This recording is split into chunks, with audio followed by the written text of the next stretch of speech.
En ce moment, je passe beaucoup trop de temps sur Google Earth et aujourd'hui, je vous montre les 5 endroits les plus étranges que j'ai trouvés. Alors, on commence doucement, avec un village qui a été complètement englouti par la nature.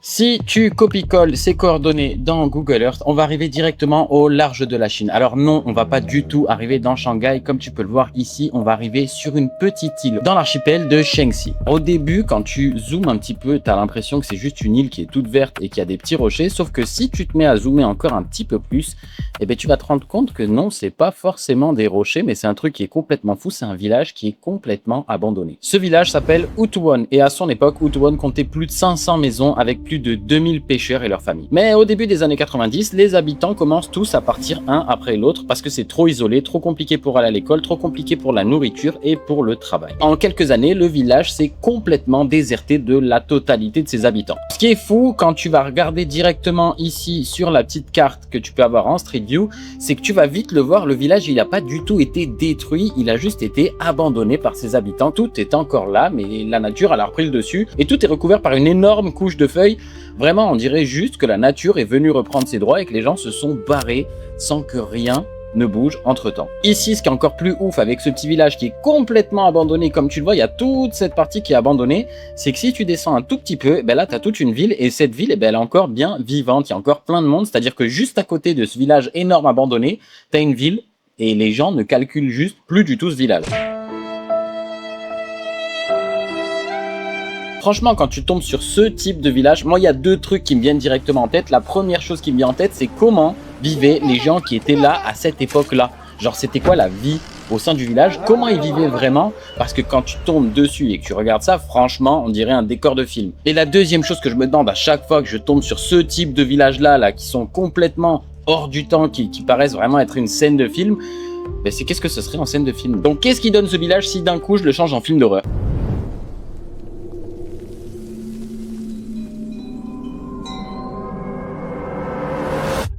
Il y a des lieux qui sont déjà des scènes de film en soi. Et alors, ce qui me fascine avec ce type de lieu-là, c'est que si tu as un peu d'imagination, ben en fait, avec les outils d'intelligence artificielle qu'on a aujourd'hui, tu peux créer des scènes qui sont incroyables à partir de simples photos, de simples idées de ces lieux-là que tu vas trouver sur Google Earth. Et si jamais c'est un truc qui t'intéresse, parce que je sais que certains vont me poser la question, ben je te mets directement en description un lien, il te suffit de cliquer dessus et je te donne mes méthodes pour créer des vidéos ultra cinématiques à partir de tes idées, à partir d'images réelles, bref.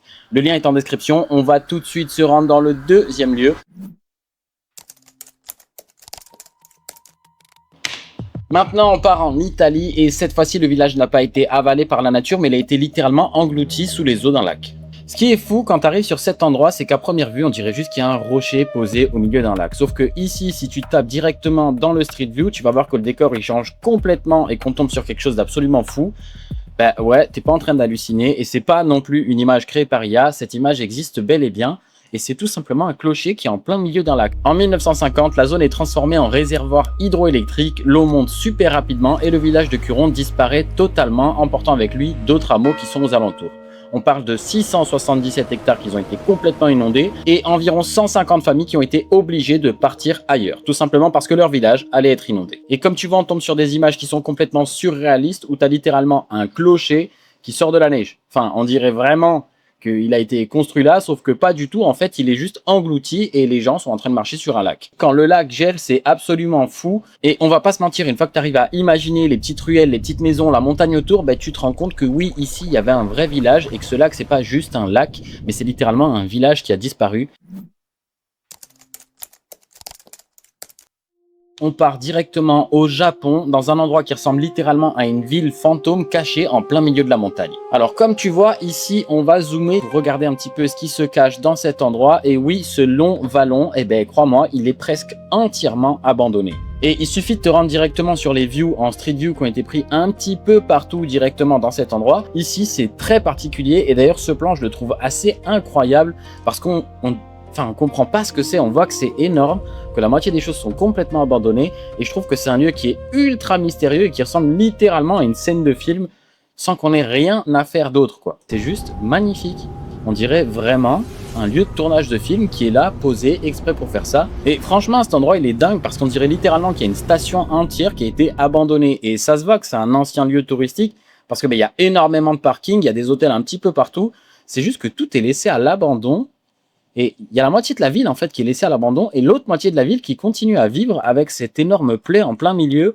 Bon, c'est sûr que ça fait un joli spot d'urbex, mais bon, ça en plein milieu de ta ville, c'est pas ouf au niveau du tourisme. Et je me suis un petit peu renseigné justement sur cet endroit et à l'époque, il accueillait énormément de touristes. En fait, ce secteur se trouve autour de Kinugawa Onsen. C'était une station thermale japonaise qui a connu un énorme développement touristique, surtout à partir des années 70-80. Et ce qui est encore plus fou, c'est qu'au-delà des hôtels abandonnés dans le vallon et de tout ce qu'on a pu voir à l'instant, donc il y avait déjà pas mal de choses. En fait, ici, avant, c'était un parc d'attractions sur le thème des États-Unis. Donc oui, en plein milieu des montagnes japonaises, tu pouvais trouver un parc d'attractions complètement sur le thème du western, du Far West, des cowboys.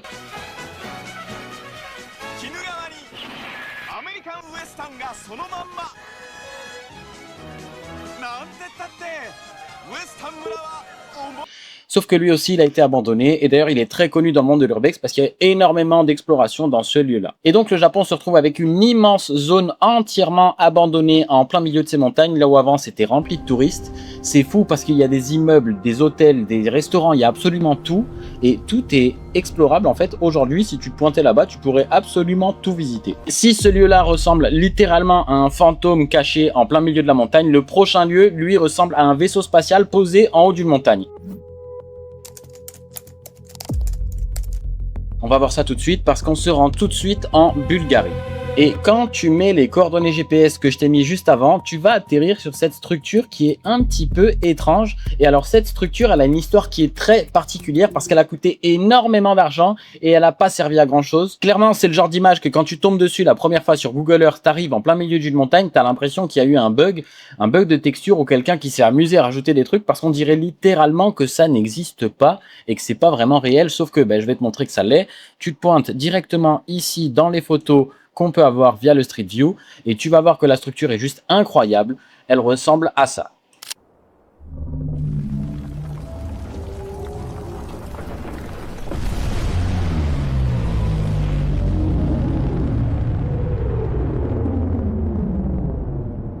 Oui, c'est littéralement une espèce de secoupe volante. Et oui, je me suis amusé à la transformer littéralement en secoupe volante parce que là, bon, l'image, elle s'y prête clairement. Et si tu connais pas vraiment l'histoire, tu peux vraiment croire qu'il y a eu un alien à un moment donné qui est venu et qui a posé sa base ici. Sauf que l'histoire n'est pas si extraordinaire que ça. En réalité, c'est le monument de Bulzutsa. Désolé, je sais pas vraiment dire le nom. En même temps, je parle pas vraiment bulgare. Sa construction commence en 1974 et est inaugurée en 81. Pour le construire, ils ont littéralement raboté le sommet de la montagne de 9 mètres, c'est-à-dire qu'ils ont levé 9 mètres du sommet de la montagne pour pouvoir construire ça là. Le projet aurait coûté plus de 14 millions de lieva. Alors, pour ceux qui se demandent 14 millions de lieva, ça fait à peu près 7 millions d'euros. Donc ça a coûté à peu près 7 millions d'euros. Le plus fou, c'est que ce bâtiment n'a vraiment servi que 8 ans. Et oui, tout ça pour ne servir que 8 ans. Parce qu'après, il a été complètement abandonné et c'est pour ça qu'il est dans cet état-là aujourd'hui. Clairement, quand tu regardes ce bâtiment du ciel, on dirait littéralement une base alien, sauf que c'est rien de plus qu'un rêve politique qui a été complètement brisé et laissé là, abandonné au-dessus d'une montagne, laissé à pourrir comme ça. Bref, c'est dommage parce que 7 millions d'euros, ça fait une sacrée somme pour laisser un truc pourrir au-dessus d'une montagne. Maintenant, on va arriver sur le dernier lieu et je pense que celui-là, visuellement, c'est le plus fou, c'est le plus absurde, c'est celui qui a le moins de sens d'exister sur cette planète Terre et pourtant, il existe bel et bien. On va se rendre directement en Turquie dans un lieu qui s'appelle le Burj Al Babas. T'as peut-être déjà entendu ce nom et cette image, elle te parle déjà peut-être un petit peu. Parce que c'est un lieu qui est assez connu de nos amis les urbexeurs. Oui, il y a eu plein d'explorations, il y a eu énormément de problèmes, mais ce lieu, il cache des secrets qui sont complètement fous. Parce qu'on n'est pas du tout sur une petite ruine. Ce projet-là, c'était censé être un projet incroyable, exceptionnel. Le plan, c'était de construire 732 villas en forme de château. Chacune des maisons que tu vois là devait se vendre entre 400 et 500 000 balles d'unité. Ça fait un paquet de maisons à vendre. Sauf qu'après plus de 500 châteaux construits et 200 millions de dollars investis, la boîte qui devait lancer ce projet a fait totalement faillite. Et aujourd'hui, on se retrouve avec un décor de film, littéralement, quand tu te pointes directement ici dans le Street View, tu te rends compte que oui, c'est littéralement un décor de film. Tu as juste à venir, poser ta caméra. Et encore, même sans caméra, juste avec mes IA, je pense que déjà, je peux faire quelque chose de pas mal. Et le plus fou avec cet endroit, c'est ça, c'est que ça n'a pas été détruit ni par la guerre, ni par la nature, ni par absolument rien. C'est juste un projet qui a été complètement démesuré dans la tête de quelqu'un qui avait vu beaucoup trop grand et qui en fait est laissé aujourd'hui complètement à l'abandon, malgré le fait que c'est d'énormes maisons. Enfin, comme tu peux le voir, il y en a énormément, hein. Elles sont toutes pareilles, il n'y en a pas une seule qui est finie. Et pour moi, ce lieu-là, c'est un des plus fous que j'ai vu sur Google Earth, tout simplement parce que, on dirait littéralement des images générées par IA, sauf que tout existe. Enfin, c'est dingue de se dire qu'il y a des petits châteaux en plein milieu de la Turquie qui sont là et qui n'attendent qu'à être habités alors qu'il n'y a absolument personne autour. Parce que de base, le projet, on va pas se le cacher, enfin, quand tu dépenses un demi-million dans une maison, t'as pas envie d'être collé à ton voisin comme c'est le cas ici, hein. Comme tu vois, il n'y a aucune maison qui a un jardin, enfin... C'était super mal réfléchi de base. On dirait juste quelqu'un qui a voulu fabriquer un petit village comme dans les jeux vidéo.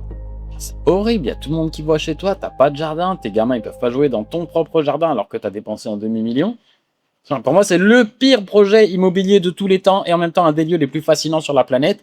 Et c'est celui-là parce que on dirait vraiment qu'il n'existe pas. Ce qui me fascine le plus avec Google Earth, c'est ça, c'est que tu peux arriver n'importe où sur la planète et découvrir des lieux qui semblent complètement irréels. Et en fait, si ça, tu le couples un tout petit peu avec de l'imagination et les outils d'intelligence artificielle, tu peux littéralement créer des scènes de films à partir d'images que tu vas trouver sur Google Earth. Tu vas mélanger des endroits qui existent vraiment avec ce que tu as toi en tête comme idée pour faire vivre ces endroits. Et ça, c'est juste fou. Et c'est exactement ça que j'aime faire, partir d'un lieu, d'une image ou simplement d'une idée et construire tout un univers autour.